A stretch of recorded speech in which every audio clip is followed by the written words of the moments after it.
bahwa proses perizinan kerap menjadi titik rawan terjadinya penyalahgunaan kewenangan. Modus yang muncul dari proses perizinan ini antara lain adalah suap untuk mempercepat terbitnya izin. Yang saya hormati Mas Jubir, yang saya hormati, saya cintai, saya banggakan rekan-rekan jurnalis yang tidak pernah lelah untuk bersama-sama dengan kami dalam melaksanakan pemberantasan tindak pidana korupsi. Pada siang hari ini akan kami sampaikan konferensi pers terkait dengan penahanan tersangka dugaan tindak pidana korupsi penerimaan hadiah atau janji terkait dengan izin usaha pertambangan IUP di Kalimantan Timur periode tahun 2013 sampai dengan 2018. Bahwa proses perizinan kerap menjadi titik rawan terjadinya penyalahgunaan kewenangan. Modus yang muncul dari proses perizinan ini antara lain adalah suap untuk mempercepat terbitnya izin. Jadi seringkali para pengusaha yang akan menanamkan modalnya untuk berusaha dalam bidang pertambangan itu harus mengeluarkan sejumlah uang ya dalam rangka untuk memperlancar terbitnya izin itu seperti itu. Ini sebetulnya kategorinya ada yang memang karena tempat atau lahan-lahan tersebut tidak pada jalur yang diperbolehkan sehingga terbitlah keinginan dari para pengusaha ini atau oknum ini untuk melakukan sesuatu ya, memberikan sesuatu kepada penyelenggara supaya berbuat yang melanggar aturan gitu ya. Nanti kan ada perbedaannya dengan pemerasan. Pemberian fasilitas kepada pihak tertentu agar mendapatkan izin di luar prosedur sehingga adanya penerbitan izin yang tidak sesuai dengan ketentuan perundang-undangan. Jadi perbedaannya adalah suap yang dilakukan pada perkara ini, izin-izin yang diberikannya itu di luar ketentuan. Sepanjang tahun 2004 sampai dengan 11 Agustus 2025, KPK mencatat tindak pidana korupsi dengan modus suap atau gratifikasi menjadi kasus paling banyak ditangani, yaitu sejumlah 1.068 perkara atau 62% dari jumlah keseluruhan perkara yang sampai saat ini ditangani KPK, yaitu sejumlah 1.709 perkara. Jadi kebanyakan pemberian berupa gratifikasi, suap, dan lain-lain itu mendominasi perkara-perkara tindak pidana korupsi yang ditangani atau yang terjadi di negara kita ini. Kerawanan tindak pidana korupsi berupa suap ini juga kerap terjadi di sektor pertambangan. Ya, pada sektor ini merupakan salah satu sektor vital di Indonesia yang berkontribusi pada devisa negara. Padahal sangat banyak sekali kerugian yang diakibatkan dari kesalahan dalam memberikan perizinan ini, khususnya terkait dengan masalah lingkungan hidup. Karena beberapa lahan tambang juga itu ada di daerah-daerah hutan lindung dan hutan-hutan yang memang tidak diperuntukkan untuk diberikan izin pertambangan. Tetapi karena praktek-praktek koruptif berupa penyuapan ini, sehingga beberapa wilayah yang seharusnya tidak diperbolehkan untuk dilakukan penambangan, pada akhirnya terjadi penambangan. Dan yang dirugikan adalah masyarakat dan tentunya juga bangsa Indonesia ini, karena lingkungan atau alam Indonesia menjadi rusak. Lewat upaya preventif berkelanjutan, KPK telah mendorong pelaku usaha agar menjadikan integritas sebagai fondasi utama dalam menjalankan bisnis. Ya, ini tentunya bisnis pertambangan ya. Dengan potensi besar tersebut tentu dibutuhkan tata kelola yang transparan, akuntabel, dan berintegritas, terutama pada proses perizinan dan interaksi antara penyelenggara negara dengan pihak swasta. Kemudian Komisi Pemberantasan Korupsi melalui Direktorat Anti Korupsi Badan Usaha atau AKBU, kemudian KPK telah meluncurkan Panduan Cegah Korupsi atau PANCEK yang dirancang agar dunia usaha dapat bertumbuh dalam ekosistem yang adil dan bersih dari konflik kepentingan. Jadi kita juga sudah merilis panduan cegah korupsi sehingga itu bisa menjadi guidance bagi para pengusaha supaya tidak terlibat di dalam praktek-praktek korupsi. Di sisi lain KPK harus melakukan penegakan hukum dugaan tindak pidana korupsi pada sektor ini sebagai pemantik langkah pencegahan korupsi pada sektor pertambangan agar tidak dikuasai oleh kepentingan pribadi maupun kelompok tertentu dengan cara-cara yang melanggar hukum.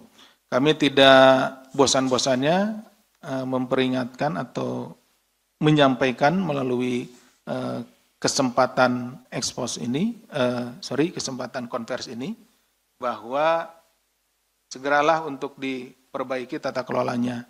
Kalau memang tidak mengetahui atau tidak paham, kami di Kedeputian Pencegahan ada Direktorat Monitoring yang akan siap membantu untuk melihat seperti apa nanti prosesnya, gitu, seperti apa birokrasinya, dan kita bisa nanti berkomunikasi dan berkoordinasi. Hasil dari monitoring itu akan terlihat titik-titik di mana dimungkinkan terjadi tindak pidana korupsi. Sehingga perizinan pada pengelolaan tambang dapat mengutamakan prinsip keadilan, transparansi, dan integritas agar hasilnya kembali untuk hayat hidup masyarakat demi kesejahteraan bersama. Pada kesempatan ini adalah yang kedua ya, karena sebelumnya sudah kita lakukan penahanan terhadap satu orang tersangka. Jadi dalam perkara dugaan tindak pidana korupsi terkait perizinan usaha di Kalimantan Timur kepada penyelenggara negara periode 2013-2018 telah menetapkan 3 orang tersangka, yaitu Saudara AFI selaku Gubernur Kalimantan Timur yang bersangkutan sudah meninggal dunia almarhum. Kemudian Saudara DDW selaku Ketua Kadin Kaltim sekaligus anak Saudara AFI yang pada sore hari ini dilakukan penahanan. Kemudian Saudara ROC selaku wira swasta atau komisaris PT SJK, PT CBK, PT BJL, dan PT APB. Ini sudah sekitar 2 minggu yang lalu ya. Ya, dilakukan penahanan. Atas Saudara API, KPK telah menghentikan proses penyidikan karena meninggal dunia. Sementara terhadap ROC telah dilakukan penahanan pada tanggal 21 Agustus 2025.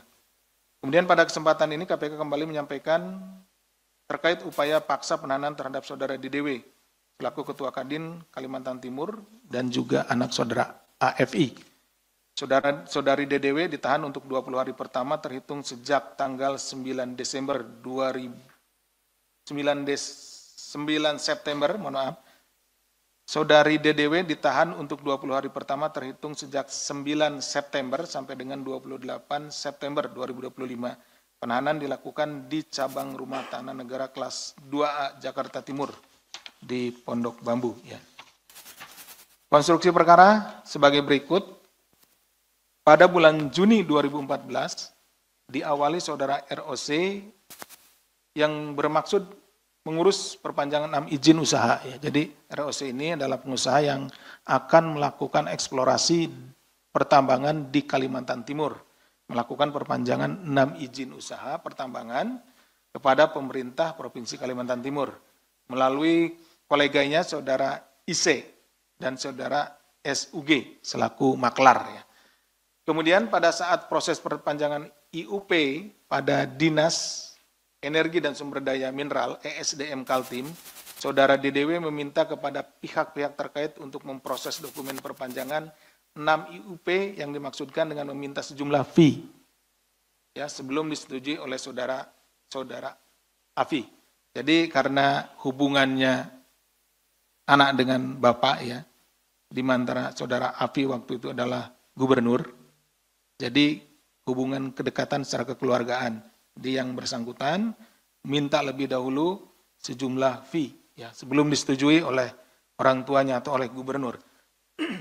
Dalam proses selanjutnya Saudari DDW kemudian menyetujui dan mengatur pertemuan dengan Saudara ROC. Jadi untuk bertemu dengan pejabat gubernur pada saat itu, orang tua Saudara DDW ini yang ngatur ya DDW gitu. ROC kemudian baru dipertemukan yang bertujuan untuk bernegosiasi atas fee dari pengajuan 6 IUP milik ROC. Bahwa kemudian saudari DDW mengatakan sebelumnya saudara IC telah menghubungi dan memberi harga penembusan atas 6 IUP milik saudara ROC sebesar 1,5 miliar. Jadi dinego-nego lah di situ ya. Saudara IC dan saudara SUG ini kan maklar, dia nego lah ke DDW. DDW kan anaknya dari AFI gitu. Nah di sana ditawarkanlah untuk keseluruhan 6 IUP itu 3,5 miliar. Namun DDW kemudian menolak dan meminta untuk ini dinaikkan ya, dari tadi 1,5 miliar menjadi 3,5 miliar. Jadi tawaran pertama dari IC itu 1,5 miliar untuk 6 IUP perpanjangannya, tapi DDW itu minta 3,5 miliar atau naik 2 kali lipat dari harga penembusan awal ya. Kedua belah pihak akhirnya menyepakati harga penembusan tersebut.